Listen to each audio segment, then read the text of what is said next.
Next stop, where are we, 3 or 4 in? Okay, so we're gonna, this is a bit of a hectic tour. We're not doing anything coherent like a big circle the way we would. We're gonna get back in the canoe, we're gonna wait for the tide to rise, and we're gonna paddle like almost exactly back where we came from. So basically at the base of Goose Spit. This is a place called, so this is Comox Harbor here.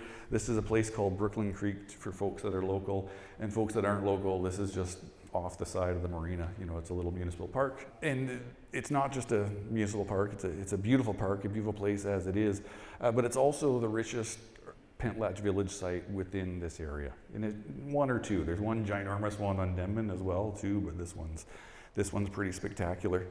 And so we have a range of radiocarbon dates from excavations here and a couple other places in this village dating back from 200 BC up to 1800 AD.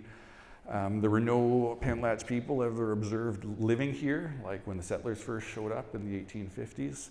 So presumably this is one of these villages that was wiped out by smallpox really early on, and people moved probably right up here. And so we can see the layers of this shell-midden stuff. You guys are probably familiar with this really rich clamshell layer interspersed with really, really dark fire-broken rock sort of layers.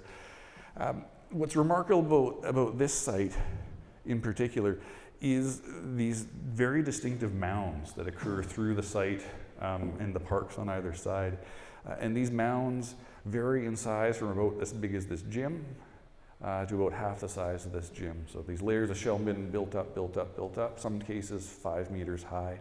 Approximately the same size as these big plank houses that I showed you guys in the first slide.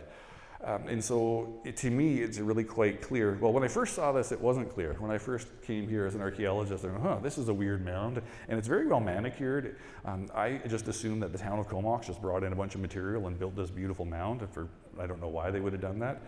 But then I found this photo in the archives, and this is Mack Laing.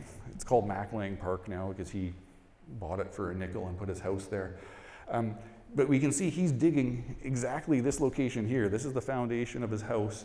He's digging that by hand in 1923, right? No one was bringing in heavy equipment to do anything in 1923. There was only one way of doing it, and that's with a shovel and a wheelbarrow. So we can see that he didn't build this stuff up, right? He's digging through layers of indigenous house floors and history going back probably 1,000 years right there. And he put his house right on top. And if you guys ever go down there, this is the nicest place in the entire Comox Valley for sure. I would put my house right on top if I were allowed to as well. And I bet you the family that lived here for 1,000 years thought it was a really awesome place as well too. And that's why they kept putting their house there again and again. And so to me, it's not a question of like whether these mounds are cultural in origin or that they're made. It's whether they're made purposely, where it's like, okay, boys, everyone grab buckets and shell. We're going to heave it all up and build a big mound. You know, that could have been the case. People do that elsewhere in the world.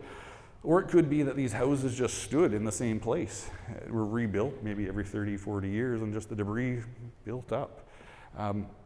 We'd have to re-excavate some of these and study them in some slightly different ways to distinguish between those two things. But certainly people who were living here for very long periods of time, and very purposely, I think, trying to get their houses up high. So remember, we're coming by canoe. If you ever to enter this village, right, enter this harbor, Goose Spit is right here. You're going to come around the tip of Goose Spit, and as you're coming into the harbor, the first thing you're going to see is this house on a 5-meter platform, right? So you know who to come talk to, right? This guy is probably the one in charge. He's probably the big kahuna of this village and the one you want to talk to before you come on shore. So a couple final notes of this slide before I jump to the next one. My first slide, I talked about the different orientation of the houses, right? And you've got Salish houses side by side with Kwakwakwa style houses. I always assumed that was sort of like a recent historic thing, people just adopting it in the 1900s, maybe 1800s. At this site, the mounds are side by side oriented in those different fashions. So a couple of houses will be oriented perpendicular. This one's oriented perpendicular. And then a couple of big ones are swung parallel. So again, I think people are demonstrating their cultural identity, saying, this is how we do things. We're married to these northerners. We do things the northerner way. That's certainly what I see at this house, but not more than 40 meters this way. And there's another huge house, almost as big as this gym. We're like, no. We do it the Coast Salish way. So this hybridity, this mix of the two cultures coming together may have really, really ancient roots here, right? It may go back thousands and thousands of years where people are borrowing these different aspects and cooking it together into their unique Pentlatch stew. Here's a couple more photos of the place. That is Mack Laing's house on the left. That's the mound, and this is just to show you a little bit of the cut bank there and the pure shell midden tumbling out of that cut bank. In my mind, you know, I've convinced myself at least that these mounds are associated with specific houses, and those houses stood there for hundreds and hundreds and hundreds of years, right? So these are big extended families who had long duration, right? Generation after generation after generation. That household, that family kept it together to stay in that place. I suspect these households are the same people who operated those individual traps, those big fish traps we're going to talk about in a minute. Each house probably owned 1 or 2 specific traps. I suspect each house owned 1 or 2 specific clamming beaches and all sorts of areas that they claimed for themselves. Also, you know, when I imagine this village, we know that it's Pentlatch people who lived here, and we know some of the crests that belong to the Pentlatch people. We've got this beautiful white whale that's out here and on the big house as well. Like, that is a decidedly Pentlatch crest. I would be shocked if one of these villages here, or one of these houses here, didn't have some form of the white whale painted on the front of it. We know the Thunderbird. We showed you the image of the Thunderbird in one of the cemetery photos. That's decidedly a Pentlatch crest. I would be absolutely shocked if some of these villages didn't have a cool Pentlatch style Thunderbird. Some of these houses apparently had those sort of beak mouths that you could walk through as a door, which is so cool.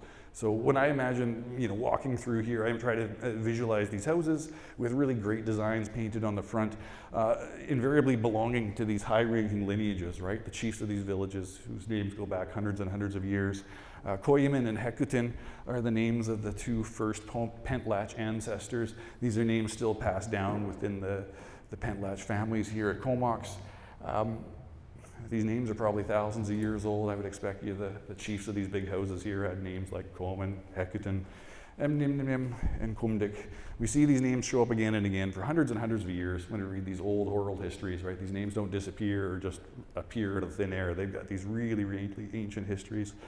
And I expect, or would fully expect, that the folks living in those big houses would have held those names.